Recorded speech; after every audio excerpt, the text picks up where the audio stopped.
Hello, and welcome to It's Just Perfume, a Lucky Scent podcast where we talk all things perfume. I'm your host, Stephen Guntarski. Today I had the pleasure of sitting with and chatting with Carine Roitfeld, a fashion legend. I don't think it's an understatement to say, as the editor-in-chief of Paris Vogue for 10 years, she truly shaped fashion. She made it edgy and so creative and sexy, and she continues to do so with her publication, See Our Fashion Book. At Lucky Scent and Scent Bar, we carry her extraordinary line of perfumes. I was spoiled listening to her rich stories about her life, from her days as a student in Paris, 1968, during the student revolt, through her decades working in fashion, and her current phase of Magic Grandma. I love this conversation, and I hope you enjoy listening to it just as much. Carine Roitfeld, bienvenue. Merci. I'm so happy to have you in the chair because I have so many questions for you. You've been really a role model and inspiration to me for such a long time. So you mean I'm old lady? I'm an old man. Stop. No, it's absolutely incredible. And I have so many questions for you. When we got your line of perfumes in the store, I was incredibly excited. And I bought Carine the first day that we had it, just because I think I want to be like you.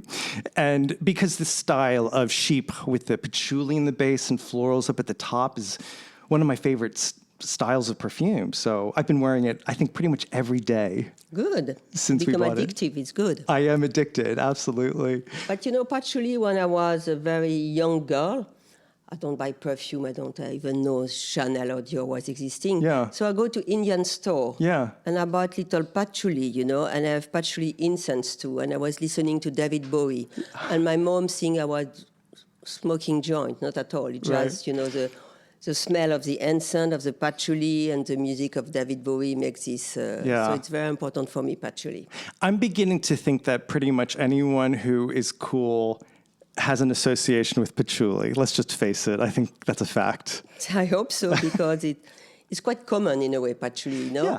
And mostly when you are young, but I always love that touch, and I think Carine, so it's my name, is supposed to be me, so I'm quite honest in everything in the perfume. Yeah.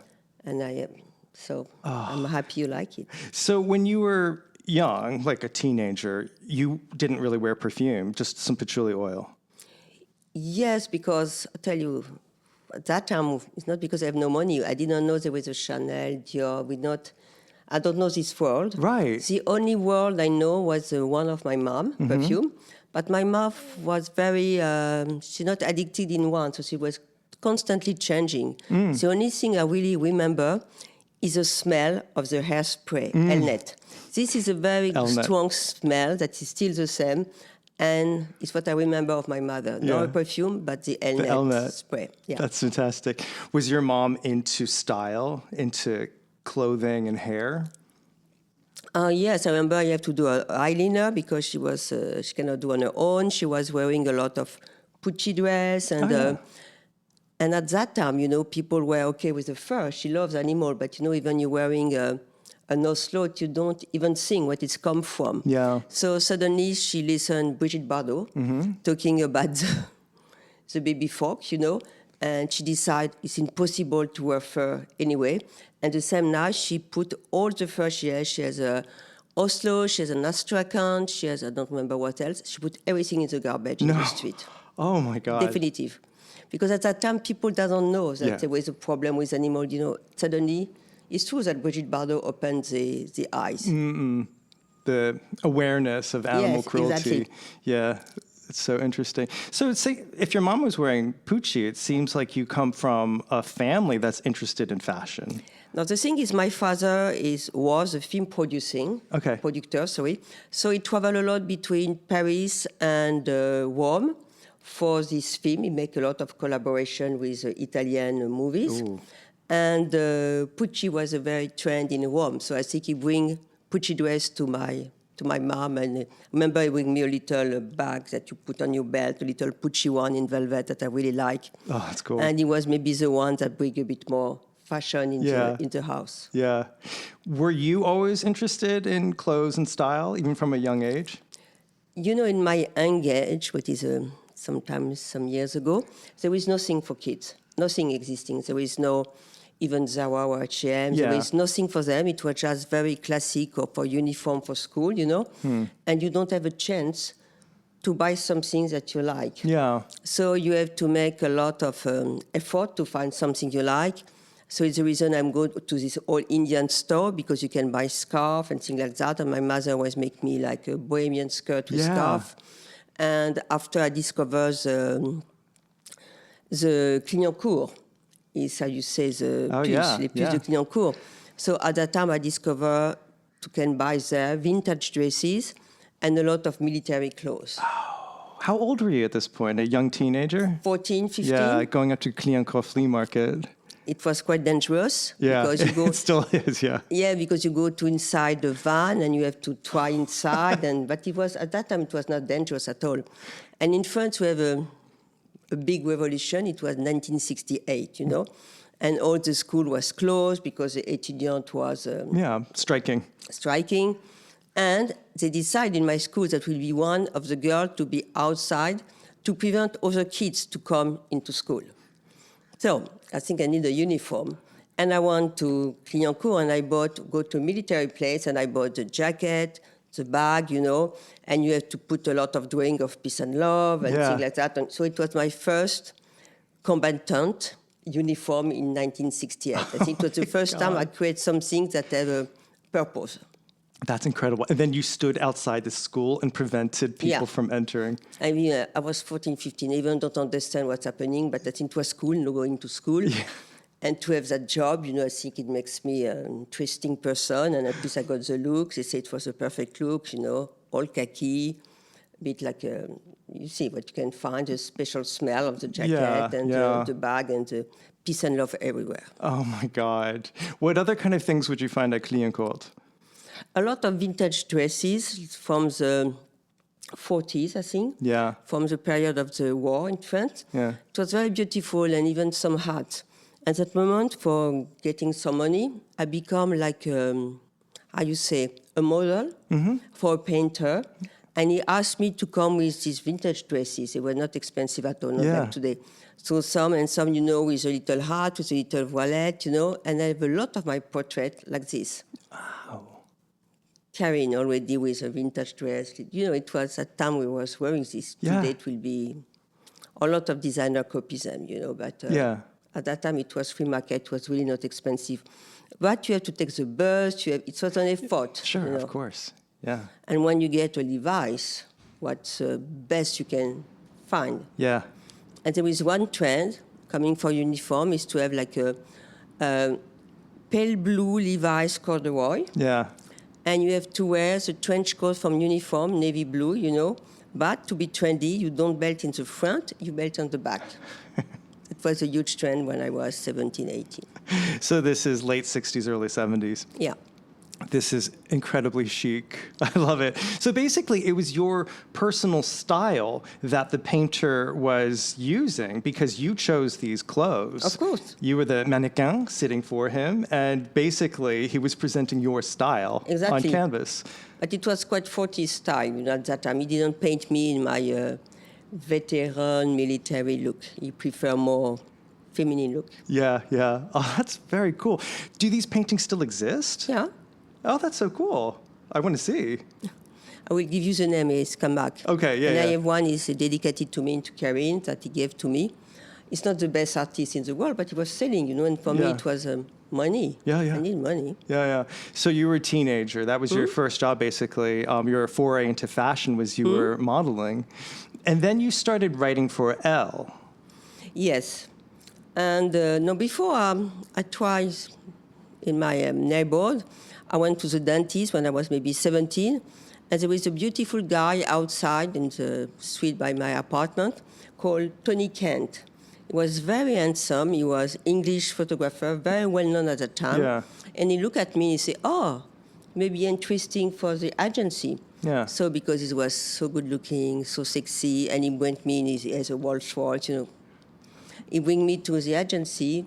It was Elite for young, called Model Promotion. Yeah. And I was booking in that agency, but I never been top model. I don't have the figures of that time.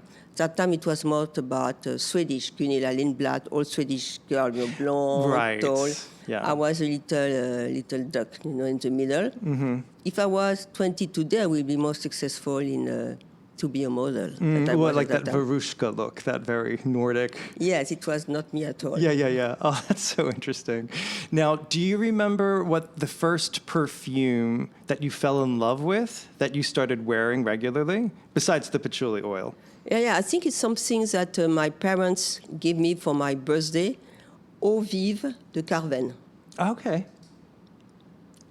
Don't ask me why. I didn't choose. They gave me as a birthday present. Yeah. It was a nice bottle, and I think it was quite fresh. It was quite for young girls. Yeah.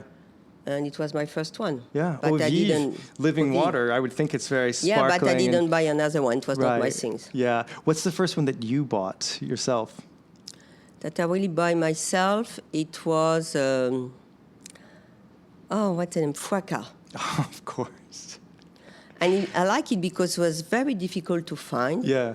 And at that time, I come a lot to Los Angeles for working. And after I come for Vladimir because we're studying here. And there is a CVS. Yeah. Not far. And they were selling Fracas from Piguet. At the CVS? Yes. And I know at that time it was very, very difficult to find this perfume. Don't ask me why they have at CVS. Yeah. But it's a place I was buying them. It was meant to be. Meant to be. And it was really the first one, strong one that I like because I love strong perfume. Yeah. And after I decided to create my own perfume, so to mix different perfume. And the one I start after was Opium for men, mixed with some orange blossom from Serge Lutens. Oh, yes. So like that. It was my personal perfume because I just mixed two perfume. And I like the idea that people remember when I went somewhere. Oh, Karine was there. Karine was in the elevator. Karine leaves the office. Yeah. Because I love that the perfume follow you, like the scent of yourself. Even in my perfume, I like that they stay. I don't like nice perfume. I like strong perfume. You like to leave a trail or a ghost after you leave. Exactly. And after I become very, I don't like people that changing perfume all the times. Because after you put in your clothes, so even your clothes, they smell your perfume, your bed sheet, everything. The first thing I was doing in the morning, perfume. The first thing at night, perfume. It was really a part of me. A bit perfume, a bit of black eyes. This is Karine, I never change. And I don't like people that changing all the time. And now they go to duty free and even you go there, you have a headache. There is so many perfume. It's overwhelming. Yes, and they're changing all the time. I think a perfume has to be personal. The first perfume was my Russian grandmother, she was wearing, it was Herb Bleu. Oh, a very classic one. So this is my souvenir of perfume when I was 18. Oh, that's a good one. Yes, but I don't want to wear it because it's my grandma perfume, so each one has to be separate. Well, I mean, this picture that you're painting right now is so chic to me. Your grandmother is wearing l'herbe bleue. Your mother is wearing Pucci dresses. This is all very stylish, and no wonder you are how you are. No, but she was not very fashion, but she was a regular you get by the mail each week, French Elle. Mm-hmm. So I really like it to turn the pages and to see the look of French Elle. Yeah. So I think it was my first discovery really with fashion. Yeah. It was to read the French Elle of my mom, and it come regularly. I think it was each Tuesday. Yeah. So it was my dream to work in fashion. But at that time, because I was very good at school, always the first one. I don't know why. I'm a very good student. Yes. And when you're a very good student, and you say your parents, you want to work in fashion in that time, they think it's not good. They think that you're just a superficial person, that nothing interests you, just the clothes, and it was not very well received. So I started to study Russian because my father was Russian, so Russian history, blah, blah, blah. And no, it was not for me. Yeah. I didn't like it at all. And finally, I go back to be a model, not a top model, but it's how I enter into business. Yeah. And after, I was writing little piece for fashion for magazine like 20 Ans, that sort of magazine. And after I started writing for Elle. And after they asked me to make a picture to go with my article, and it became bigger and bigger and bigger. But I've never been an assistant. Yeah. Never. Now, what kind of things were you writing for Elle? Were you talking about the different collections? No, because there was not so many collections at that time. And can you imagine it was a magazine with no fashion advertising? There is not. And the last cover, which is the most expensive cover for an advertising, I suppose, it was what we call in French fiche tricot. It was a model wearing a knitwear, and behind the page you have all the notification how to do it. Instructions on how to knit what you see. I start on this. It was they give me that job today. Yeah. It was not easy, but it was a job, And what I was doing a lot, it was, what I know in my time. We love Western boots, so it was a different side of, how you say, the talons? Heels. The heel of the Western boots. There was 10 different ones. So I was making still life picture, and after I was writing under, it was a sort of a little stupid story. That's incredible. After I make a big story about tattoo, I remember, for a magazine. Right. Because I didn't have tattoo at that time. I was obsessed with tattoo. And So you were writing about tattoos, about the heels of cowboy boots, but a lot and of knitting. things, like that. And one time I make something special because there was this special fashion salon, Porte de Versailles in Paris, multi-brand, and they was asking some girls to wear the clothes, And because I tell you I was looking for money, I did it. And I remember it was not the glorious one. It was one with lingerie. But it was not string. It was a lingerie of the 70s, And after I make a paper about that, how much difficult is it for a young girl to be suddenly in the middle, in lingerie, in the middle of potential client. Yeah. It makes me stronger, I think. Okay. Did you feel at all awkward, like having to be in your lingerie? Not awkward, because I'm lucky I have a good body, so I feel comfortable. But I think it was not my job. It was not what I was supposed to do. But, when you want to get money, you do what you find. Yeah, definitely. Now, your career is absolutely iconic, at the helm of Paris Vogue for such a long period of time, which in my opinion was the golden 10 years. period. I stayed just 10 years. Yeah, absolutely. And obviously you worked very closely with Tom Ford when he was at Gucci. And a lot of people think of that time period, Tom Ford at Gucci, as being one of the highlights of modern fashion history. It was really groundbreaking. It's true, because I never been like consulting person. I never did that. I was working a lot with as a stylist with Mario Testino, many photographer, but I was never doing a consulting job. So Tom Ford asked me for consulting. I said, okay, I go. We photographed his first campaign, what was not really the best clothes. And after he asked me for consulting, it was the first show when I tell him everything I want for me. I say, I want bell bottom, I want low waist, the zip was this length, the short has to be more open. Yeah. And it was the first time, because no one showing bags. And because Gucci is a bag brand. So Tom decided to put a lot of bags. But the bag, we think about the bags in advance. It was not just a bag at the last minute to put on the look. The look was created around the bag sometimes. It has to be just a continuity about the look. So I think it was in the first time that really there was a lot of bag on the runway. Right. I think it was of the first one. Yeah. And this was at Gucci? It was at Gucci, yes. I worked for them till the time he was at Gucci, and after, when the time he was at Saint Laurent, and after I keep working with him at Tom Ford, we worked together 27 years. Oh my gosh, yeah. I'm a Virgo, he's a Virgo, so we are very faithful people. Of course, yeah. I'm a Taurus, so we have this fidelity. I'm well with Taurus. It's good, lucky. That's why you were such a good student, because you're a Virgo. Yes. This attention to detail. Ask my children, it's not fun to have a Virgo mother. I had a Virgo mother. It's terrible. It's terrible, no? Everything has to be proper. You have to do But Taurus and Virgo always understand each other, so it was absolutely fine at home. It's okay. It's my granddaughter, so it's okay. But it was fun time, It was in the 90s, and everything in the 90s. It was discover of Helmut Lang show, the discover of Martin Margiela show. It was the discover of Weka Wakubo show. Yeah. And with the time, the music was great too. So I think it was the best period for me in fashion with a lot of freedom, and there was not so many advertisers, you know. And I joined Tom Ford in the 2000 for 10 years. No, sorry. Joined Vogue in the 2000 for, I stayed 10 years. Yeah. And after, of course, I discovered Vogue. And I love all the time of Helmut Newton, of Guy Bourdin. And the editor-in-chief, of course, I forgot the name, was very strong because at that time, this picture was really strong. But finally, all these pictures finished in museum. You know, it was the best art. But for a magazine, it was difficult. But she fight. And finally, she succeeded. And I say, if I come back to Vogue, I want to go back to that period. Mm-hmm. So everything I did at Vogue was to go back to this period, to try to do the same ideas of work. Yeah. Maybe not the same photographer because Helmut did not work, Jean-Luc Sieff did not work, but we have also photographer. And my last, really at the house, we make a big party, the 90 years of Vogue. And it was just before my departure. I make a costume ball, which was really amazing.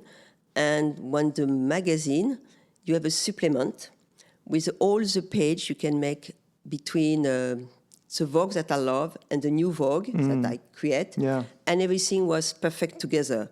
So I was happy because I succeeded in what I want to do, to go back to this time. Yeah. That was an incredibly glamorous time. Glamour is the word I want to use because I'm just thinking, for example, of that iconic photograph that Helmut Newton took of the woman wearing le smoking of Yves Saint Laurent. This is one of the most chic, glamorous images of fashion. But you know, Vogue was very important for jewelry. 30% of our advertisers is jewelry at that time. Jewelry, right. And Helmut Newton makes this incredible story with a girl with a cover with high jewelry and like open, you know, a cooked chicken, you know, like that. It was very, wow. And I love all of this. It's everything that excites me. So I try to, after to be the same, it was different, but I make something called Grand Bouffe. It was coming for the film, and we have a girl eating a lot of things with a lot of jewelry. It was my homage to Helmut Newton. You know, all the time I tried to make homage to these big photographers that I didn't work with. And the magazine did very well. And when everything did very well, the advertising is good, you're free, you know. If the magazine was not getting money, you're not free. But it was very good years for Vogue. We have a lot of money even for the production, for everything. And Jonathan loves me because he thinks everything we're doing was fun and new and Vogue. And so he let me do everything I like. Even when we put a cover of Bruce Weber, I remember, with Carine Murphy, and a black drag queen with a beard and wearing a skirt because she, or I don't know, he has beautiful legs. It was on the cover. No one tell me to remove it, you know. So we opened the gate to different sort of beauty, to not just a classic beauty, to the more one people, to not gender, transgender. I opened to everyone. So I think it was quite new at the time, but it was okay. There was so much creative freedom, and you can see it. This artistic touch that was very apparent when you were at Vogue. And this is something I want to talk about when it comes to your brand, the brand Carine Roitfeld, and what it represents. And I have a feeling, I'm going to tell you what it represents for me, and then you can tell me whether I'm right or if you have something to add to it or contradict me. But I have to tell you a little bit of my memories when I was a teenager. I grew up in Pennsylvania in the suburbs. There is nothing to do. And I had this love affair because I've always been a francophile. So I would watch French films. I loved French music. And, you know, it was kind of a boring life just in the suburbs. And I had a summer job at a 7-Eleven, and I would clean a hot dog machine. And then I would watch the films when I was at home. I remember one film. It was Pauline à la plage from Éric Romer. And I remember, and I remember one line in particular that really resonated with me when I watched it. And one of the characters say, "Je veux brûler d'amour." I want to burn from love. And that sentiment to me was so exotic because it's so different from my existence in Pennsylvania as a teenager. And I thought, I want to be like this. I want to be able to live so completely that I'm not scared of getting burnt from love or experiencing too much. It was such a freedom. So that was always my glamour, kind of what I aspired to. And I feel this is exactly the sentiment that I get from your persona, from your brand, from the work you've created at Vogue and with Tom Ford and whatever you do. It's almost this fearlessness of just living completely, even if you get dirty or if you get burnt. And there's something so liberating and even sexy about that. I think I'm a very spontaneous person. I never think too much in advance what I'm going to do. But I think maybe when I was young, a bit later, I have a problem with a sort of bourgeoisie, the way they dress, the way they think, no white shoes, even like in America after, I don't know which Labor Day, month. So I hate this. So I always take the contrary, the reverse. So it was sort of in a punkish attitude, not in my hair, no tattoos, but I think it was always yes, I want to fight this classic and bourgeois attitude that we have, and maybe it's the reason I push so much, you know. Yeah.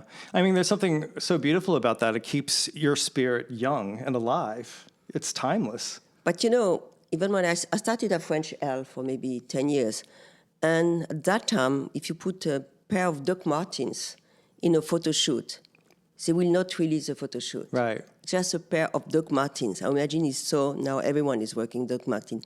It was so not accepted. So for me, it was impossible. So I love everything was not acceptable. Yeah. So I was the wrong one, in a way. I would take, you know, I learned a lot from my mother's side. It was quite bourgeois.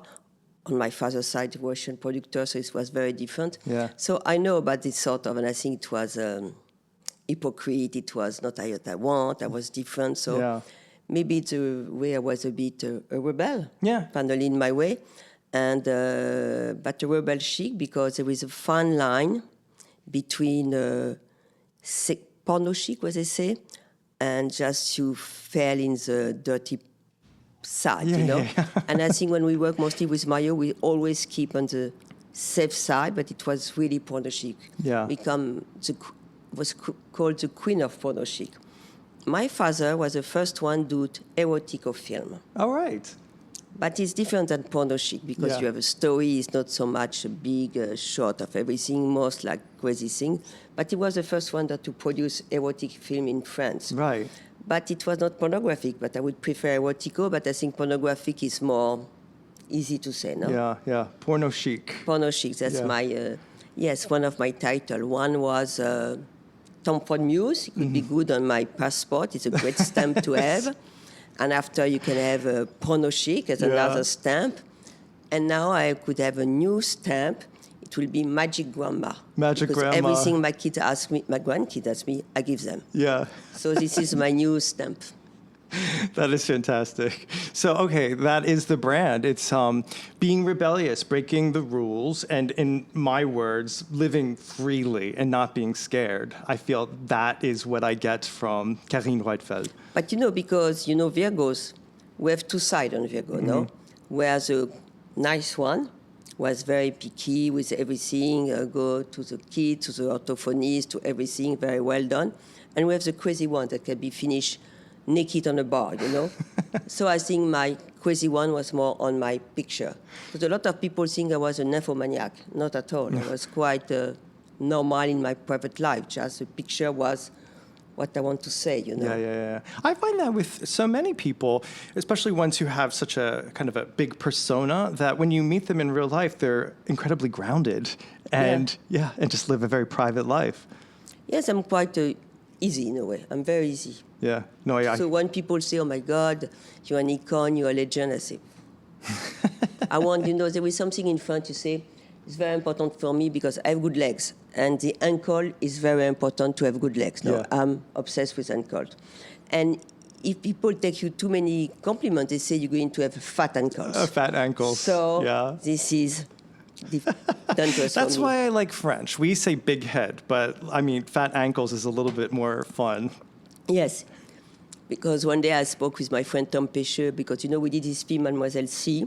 Yeah. And he was interviewed in the film, and after, you know, they cut a lot, but they just keep one line of what he said. He said, we fight with Karine, and I told her in the next life she would be exactly the same with fat ankles. And it is a film, and he's my best friend. So I said, no, it's not very nice of you, no. Now, you have this amazing publication, CR Fashion Book, and I'm sure you work with all of these different advertisers, and I'm sure many of them are perfume. Mm-hmm. So in doing this, have you come across any perfumes or brands that really got you excited, that you think are incredible scents? Not really, because even if I smell the more, let's say, Chanel 5, that everyone is dreaming to have Chanel 5, it's not my perfume, it's not what I like, but it's a huge success. I'm dreaming to have the same success of Coco Chanel. But no, I never, and when you start to do your own perfume, I never try to scent or to look at the other perfume. I want to keep just not to be, influenced, and just to keep on my way. But what I know when I was at Vogue, and we have to talk about perfume, it's very, very difficult to talk a perfume. It looks immediately like an advertising because you photograph the bottle, you see what is inside, but it doesn't make you dream. Yeah. I think for me to buy a perfume or anything of clothes, you have to dream. So sometimes the story makes you more dream than the smell itself, because even on paper you cannot smell it. Yeah. So it's the reason we start with the 7 lovers, because each bottle is a story behind. Yeah. Sometimes it's a real person, sometimes it's a dream person, but all the country are real. You know, like, for example, you like Kawa, you told me. I do, very much. Because I know very well one Kawa, and I think, I want to use his name for Hong Kong, Yeah. And his perfume was dedicated to Hong Kong, that I know very well. Yeah. And after, my best friend is Sebastian. So we have to do this perfume about Buenos Aires, because he's from Buenos Aires. And I come to say to my perfumer, I want something very sad, because I think Buenos Aires was a very sad city. And finally, he didn't totally finish like that, but he's starting to be sad, because you have strange idea when you're a perfume. Yeah. It could be, I want a sad perfume. What does that mean, a sad perfume? Yeah. That mean a lot of things. Yeah. Sebastian, by the way, is one of the favorites of all of us at Scent Bar and Lucky Scent. Oh, yeah. I mean, we all wear Carine, but... I'm going to tell him, because, he will be very happy. Really? I mean, it's so beautiful, because there's this beautiful tuberose. So you have the florals like Farca, but there's something kind of green about this scent as well. But there is one flower, a flower that never die, that they put on cemetery, usually mostly in Argentina, called, it's like... it's not ephemer, it's something like that. And I want this flower in the bottle, because it's something that you just find on the cemetery, I always... I think I know. I'm always in the movies. I'm always cinematographic. Immortel, I Immortel, think. Yeah. And I want that inside. So each one, there is a reason behind, Vladimir is because, of course, we are from Russia, so it's St. Petersburg. And my father's name is Vladimir too, so it's two Vladimir. So your father and your son are both Vladimir? Yes, it's a good name. And I want to be sure that Vladimir likes it, because he has to wear it, know. And we go between incense in the church, because we go a lot of Orthodox church together. Yeah. It's the idea of the craziness of Russian, the idea of the leather all mixed with alcohol, and it has to be special, but it's so difficult to say what you want to a nose, because you have to understand you totally. This is beautiful. Vladimir, to me, has a little bit of old school masculine charm. He's the most masculine of the 7 Yeah. lovers, if I can say, so he's happy of that. Yeah. Because it's not gender, totally. When we launch a perfume, when I left Vogue, the day after I start the perfume. Yeah. So it's maybe more than 15 years, something. Why perfume? Because I was working a lot with Karl Lagerfeld. Yeah. And he was one of my mentor. Yeah. And he told me, Mrs. Roitfeld, because he never called me Karine, called me Mrs. Roitfeld, anything you're doing, you have to surprise people. I say, okay. So the first issue of CR, he told me, I don't like it. I'm not in babies and baby animals, but you surprise me. So this is a good thing. So when I decide to do perfume, it's because no one is going to waiting me for perfume. People waiting me maybe for collection of clothes, a bag, or shoes, I don't know, but not for perfume. Yeah. And I was very naive to think that perfume and fashion are working together, but not at all. Really not at all. And I have to discover the process. I have to find people that trust me. And it costs a lot of money just to make the first... the prototype. The prototype, you know, it's from like something, a galley from the beach, you know, very 70s. Yeah. And for example, after we change, I want a special whiting for Karine. So Vladimir, before he was an art dealer, you say? Mm-hmm. And he worked a lot with Richard Hambleton, who is one of my favorite artists. Richard Hambleton, sure. And Karine is supposed to be a bit like Richard Hambleton drawings, you know, a bit gothic, punky, sort of black. Yeah, so yeah. Everything has an idea behind. Nothing is free. Yeah. For example, I don't know if you take oud or not. You don't take... Which one you take for the man? You take... we have George. Yeah. So George is an English one. So I love the name George. And it's the name of my grandson. It was the name of my loved uncle, the Russian one, Yuri in Russian. And I want to do something for English because I love the way English dress in fashion. Between Vivienne Westwood and the tailor man of, I don't know which street is those. Yeah. Oh, Savile Row. Yes. Yeah. I love the clash between the two. Oh, and the boys are a bit like that there. So I have a crush on one boy, don't remember which one. And they were smoking weed. And when we decide to make this a long time ago now, 15 years, we decide to put some weed. And I didn't know it was possible to put weed in a perfume. I didn't know that. Yeah, yeah. And this is with weed. Oh, it's beautiful. Now, weed is not my favorite smell. In LA, you smell it everywhere while you're driving. Weed either, but here it's different. Here, it's so subtle. I mean, there are other fragrances where it's unmistakable, and that's the whole point of the scent, which I don't care for personally. It's not my taste. This is perfect, though, because I smell the galbanum, which is that bitter green smell. It smells like vegetables, and that's to me is very lively and very fresh. Because I think the weed is not at the first one you smell. It's after, so... But there is weed inside, and people love the idea there is weed inside, you know. And I didn't know at that time it would be possible, not possible. I was very, very naive. Yeah. And you know, the time I met the people of perfume because there is sometimes these big things in New York for the competition of perfume. Right. Okay, I'm sure you have been there.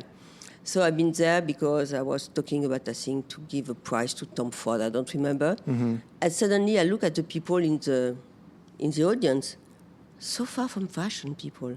Totally another world. It's a different world. Totally the way they dress, the way they spoke, the way even the taste is totally different. Yeah. It was very far away from my taste. So I said, I'm not sure I'm going to be successful. And finally it did better. But it was very new. I discovered something totally new. Yeah. No, well, I could have told you it would succeed because even though they do speak a different language, perfume people are quite different. You're a natural storyteller, and that is the main point of perfume. You're presenting a story through the scent. So as long as you can start describing it, whether it's through words or through images, and you can fully communicate the story you're trying to tell. But you know, always, even in fashion, I'm a storyteller. Yeah. I love clothes, but it's not more important about me. What I love is to tell a story of a woman or of a man. Yeah.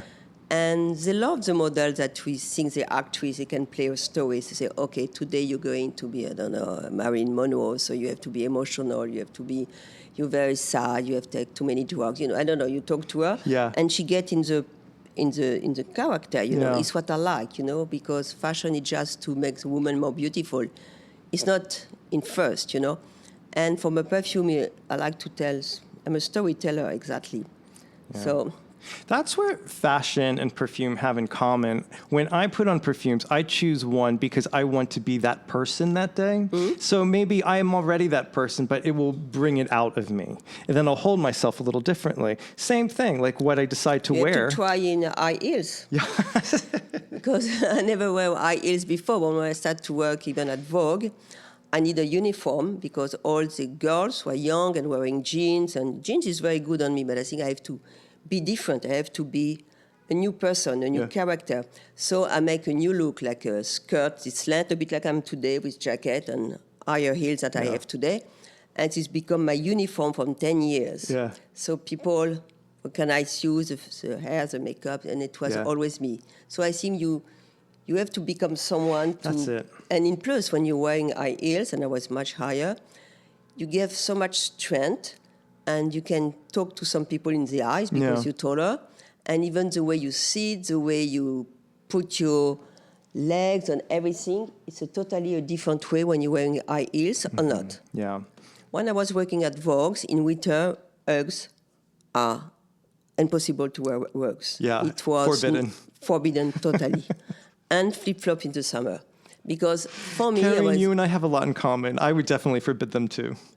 Sorry for the people who love Uggs. Yeah, but you know what the thing is, when I say that a magic grandma, my granddaughter asked me for Uggs, in plus the one with a platform, you know? Yeah. And of course I bought her, because she asked me, but I hate it, you know? And, I tell you, magic grandma say yes to everything. But I think I learned this from Karl. When you start to wearing Uggs or flip-flop or sweatpants, you start to lost it, you know. You'll hold yourself differently. Me and Karl, as you know, is always very tight in his jacket, even with the tie, the jacket. Everything is very like a uniform, military uniform. It's what I like too. I think if you let go, it's not you. You have to be, for me, it's my rules. So I wear sometimes sweatpants, but never at work, never, because I want to keep this. And even when we talk with other photographers and with models, they have to look at you and feel interested in your look, or confident in your look, you know. And you can come with Birkenstock. It's not the white look. That sometimes here I'm going because it's LA, but it's not the white look they want you to be. They want you to be Karine, which is very difficult. You're head of Paris Vogue. You can't wear Birkenstocks. You have to show some ankle.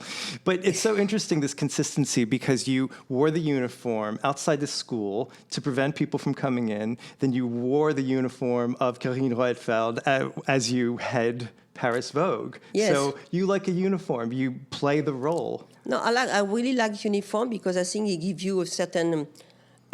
you say posture to you, so you don't let like this. And last time I make a reportage, people was filming me, and I was happy because what my son say, I like you because you was very straight, and not like that on the coach.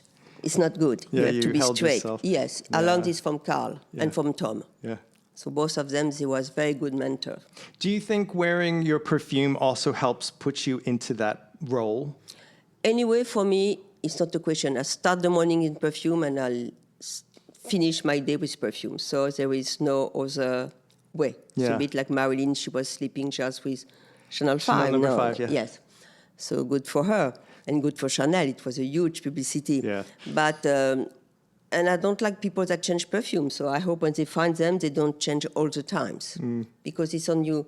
It's you, you know. You cannot change your mood, you yourself. Yeah. Even one day you maybe can have one for summer, one for winter, but no more. Okay. And even with the worst, if I have some friends say, how can I borrow your coat? I say, okay. And after they put the perfume in it, it's terrible, no? Because it's not you anymore. Yeah. Perfume is really a part of you. And the only thing maybe that I have that fashion and perfume really well together, they give me the ability to work in perfume, that I think perfume is the last accessory in fashion. You dress, you finish, look in the mirror, perfume. This is the last accessory. Yeah. And almost we remove something because you always too much things on you, like Coco Chanel. Yeah. But perfume is the last accessory. So maybe it's the only link really I felt with fashion, that perfume is like an accessory. I have an idea. When I started first getting into fashion, I was a teenager, and I would get the fashion magazines, just love them. I loved smelling the strips of perfume in the magazine. Oh, yeah. And when I would look at the different layouts, the different stories, they would list all the clothes that the models were wearing, but they never list their perfume. No. And I was always obsessed with perfume, even as a little child. So I would think, oh, she should be wearing this perfume. She should be wearing Opium right now, or she should be wearing Poison, you know? So in the future, this is something I would personally love to see. Let's fill in the fantasy. No, with their scent. Totally. And me, I'm doing this a lot. I did some stories like this at Vogue because we asked some editor to be ourselves, the world, the look. And I remember very well, at that time I was wearing Opium. And in the picture of the girl supposed to be me, she's putting Opium on her. That's because great. I think this is very important. For me, it's very, very important. Yeah.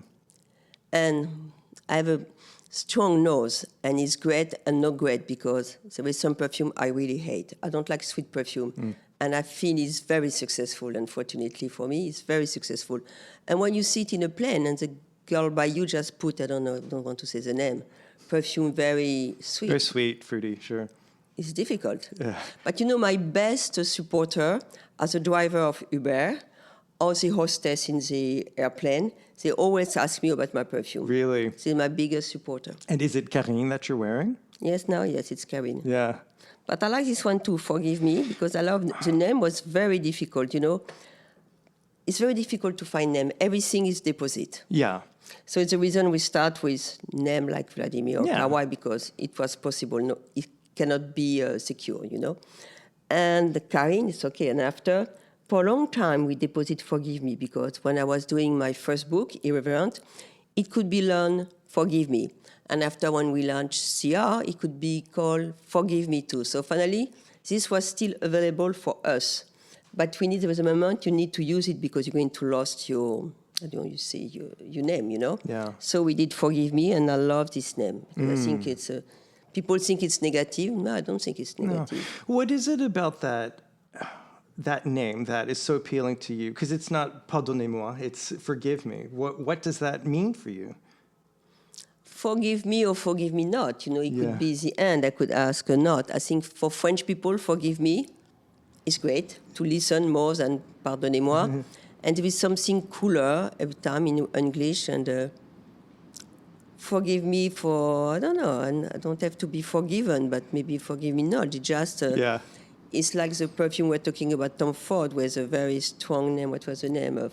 The Fucking Fabulous. Yeah, Fucking Fabulous. Yes. So it's the same, why Fucking Fabulous, but it's something that you don't forget. And it's very important. It's so difficult to find a name because cannot call me Mademoiselle because there is Chanel. You can call you Coco because there is Chanel. You can, I don't know, all the brands, and plus they take everything you want. It's very difficult to take...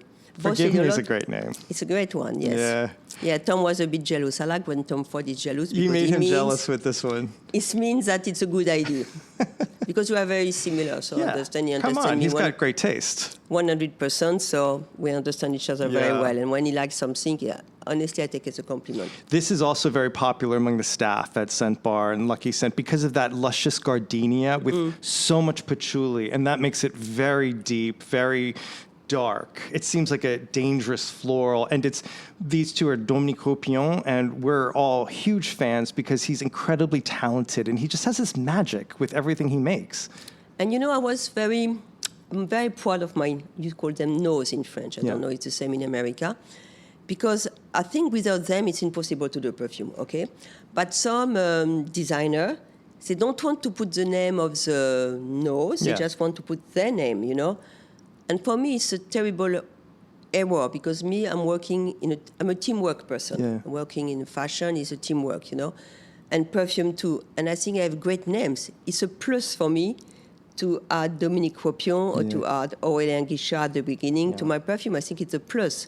And they was very happy that I did that because at the first time we showed to the press, they come to support me and to talk about the perfume. So it makes me more people to help me. Yeah. And they have good names. So I think it was very important. And making a perfume is like making a song. You need the music and you need the lyrics, So maybe I'm the lyrics, but it's certainly the music, So it really has to be a deal. I get it. I think a lot of people listening to this are like me, where we are very interested in the perfumers and seeing their work as a whole, seeing all the choices that they've made, which brands they work with, and you see some patterns and consistencies. So I love to think, what happens when Dominique Ropion and Carine Roitfeld are telling a story together? What's that going to smell like? And so you have these two. Yeah. And we decided Carine, and forgive me, during COVID, I remember, because I was working to Italy, and there was no plane, nothing, so I was in a car, and it was in the mountain, it was turning, and I was almost vomit because in the mountain, and we're talking for 1 hour to Dominique about the perfume, and he got everything, And I talked to other one, but the magic didn't work, so you have to be someone special that you find, like you find a photographer, or you have to find a model. You need something, a special...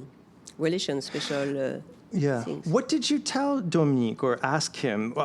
Because this is a portrait of you. So what kind of things did he have in his mind when he was creating this scent? I tell him a lot of things. You have to be for once, you don't have to lie. You have to be honest 100% of what you like, of what I like, of what I don't like. And so we talk a lot of patchouli, and that I want a perfume that will stay, and I want a perfume that could be my name on it. So, but he's a magician. I'm not. I'm just giving ideas. Can you imagine when you say, I want a sad perfume? So, I don't remember the name of the note, but it was, my God, what we're going to do, you know, with a sad perfume. I think it's Pascal Carine. Yeah. Yeah, we worked with Pascal Carine, one with Aurelien Guichard. Yeah. And there was another guy, a third one, sorry, I'm not good with name, but it was very, very nice and very helpful, because when you come in this new job, you know no one, so some people have to trust you. Yeah. Because when you're working for a perfume, usually is it trust you, it's free. You know, all their work at the beginning is free. You don't pay for the work.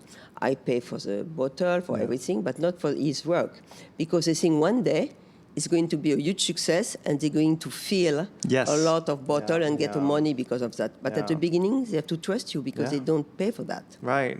You end up buying the oil. But, exactly. Yeah, but all of the artistry, the expertise up in the beginning, that's just trust, and you isn't it? know, I mean, I don't know, but you must know, so many perfume, each new perfume each year is huge, no? Yeah. It's huge. It's exploded.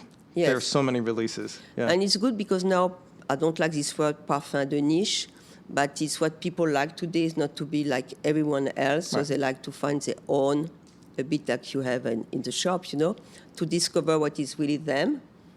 And I think it's a good moment for us. Even I don't like parfum de niche. It seems in French a bit not... because my perfume, I like couture because I even don't know the price of the ingredients. I never talk price to them. And it become too expensive because we use very expensive, but it's a quality one. I want a high quality, you know. And it's like a couture in a way. And everything is made in France. So made in France is still for perfume. Very good stamp. Yeah, it's incredibly chic. What I love so much about perfume is that it requires us to be next to each other, physically together. And I want you to smell me, and you have to do that. You can't do it through a phone. I can't take a picture of my scent and send it to you. And that's what's so special about perfume. I'm sure there'll be a day where you are able to send scent through a phone or through technology. I don't know. But I'm so happy that that's not the case right now. Now, what's happened in fashion is so different. It's transformed because so much of fashion went online, digital. And I listened to an interview that you gave where you were talking about early years in your career in fashion and just how physical it was, having to go to the atelier or to the boutique. It was very difficult. I was carrying a lot of bags in the metro too. It's very physical now. Even the assistants, they don't know how physical it was. Right. But I did it, so I know. But it was a good school. Yeah. And then with COVID happening, all of the fashion shows were just online because you couldn't come together in an audience like that. And that was great because I watched all the shows and it was great to see them right away. Wonderful. But because it is now less about being present, less about the physicality of it, it's more on your phone. Do you think that's really changed fashion itself and the designers? I think they was deciding after COVID to slow down a bit the number of shows and the number of shows that you have to travel to see the show. It's what they said. Finally, they forgot. And even, if I can say worse than before, we have more and more to travel for these shows that show, you know, it's great, but it's sort of live. I cannot do it anymore. But... okay, me too. I like to see a show online. I see what I have to wait 1 hour waiting, and after 1 hour of cars, and you know it's long.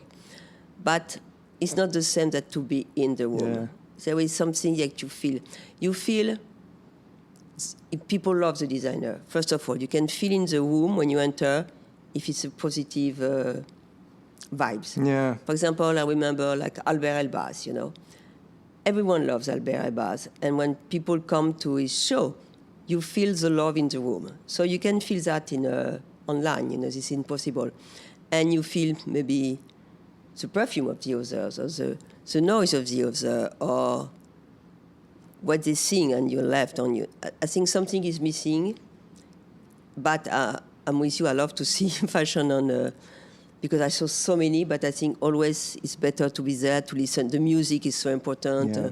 So eye contact with the model is important. And the way maybe you can come back and to celebrate the designer is important. I imagine at the time of Tom Ford, he was really disappointed at the beginning because when the show came out, everyone was clapping. It was huge ovation, for a lot of shows like that. Yeah. And after start Instagram. So no one is clapping. People just take the film of the finale, and no one is clapping. I think for designer was supposed to live with the clapping. Yeah. It's a shock. After they understand, but at the beginning you see they don't like it. It's terrible. Why? Why they don't like my show? Yeah. And just because they want to film, but now it's like that everywhere. People film. Yeah. And there was less things going between the designer and the public. And when I was at Vogue, so when you're at Vogue, you have your crown and everything is permitted, even in my years. So the young designers, the one from school, let's say, they know me. And they dream to go to see a show because for them it's like, I don't know, to see Jean-Paul Gaultier or to see Dior, I don't know anyone's show. It's like a dream that it's not possible, So they know me and they were waiting for me at the entrance. 2 or 3, I say, no, I just can make 2, not more, And because you Vogue makes you, okay, and I bring each time 2 of them with me in the room. And I think these people make the fashion interesting because you feel the clapping, you feel their emotion and their excitement. So many people are, you say blasé now when they go into show. Me, I'm blasé sometimes to go to show, but we have one good show and you love fashion again. Just you need one. And each time we have minimum 1 or 2 good shows in a season that make you love fashion again. Yeah. Well, it's theater. That's why you need the clapping. Yes, but it's really at the end and no one is clapping. I think it's a bit sad because all one For is... sure. Me, my first one, I take a video to repost it, but it's not the same, It's like hitting the high note of your song, you finish, and there's no applause. What are you going to do? Yes, and me, I love applaudissement and people participating, And I would love that a fashion show will be more a bit like a work stage, because it was the birthday of Wembley, it was 40 years of Wembley. So I'm constantly watching Wembley and the people singing and the people clapping, and I think, wow, that's an amazing experience, And it will be great if some shows people are like that, really participating and not just sometimes applauding for one look. And, sometimes when one girl was falling down, with her high heels, everyone was applauding because it was, allez, get up, it's okay, you're good, Yeah. So there was a lot of thing between people, the models, the designers, that now doesn't really exist. And I think it's sad because fashion is, okay, now it's a big business, but it's entertainment at the beginning, and I still feel, okay, you have to enjoy it. It's less like that. Yeah, whether you're at Wembley watching a concert or a fashion show, you're with other people, you're communing with other people. And that's what's so special. And I like to go to these events because I also like to smell how people are smelling because it's very special. They're giving you something. Everything is special, And we start with Vladimir to do some special shows with multi-brands. We started, the first one was before COVID in Florence with Luisa Via-Roma. So I bring all the brands, they say yes, except 2 or 3, but everyone was, and it was about 90s. And we built a stadium, like a football stadium, there. Yeah. And all the top models were there. And because it was homage to the 90s, I bring the old models that I know from the 90s, Kirsten Owen, all these girls, they come. It was amazing. And we have, there was a concert too. It was, oh my God, he's the face of Saint Laurent now, and his daughter too. And he's always at Saint Laurent show. He's so sexy. Oh, Lenny Kravitz. Yeah. It was, yeah. Thank you. You said so sexy, obviously Lenny Kravitz. Yeah, he's always so nice and so sexy. And because we mix music with the show, and the people that look for the show and to see all these amazing girls with amazing looks, suddenly finish with him on stage, This immediately make a different way of, it was less personal for the fashion brand, but for the public, I think it was much more interesting, because there was screen and we see the brand. Each time it was on the one way. So, okay, Margiela, Dior, Chanel, it was all time. And after we enjoyed to do it with Vladimir, and we did, last one we did in Riyadh with Celine Dion and all these people. So it was mostly for TV, but they will still have a crowd.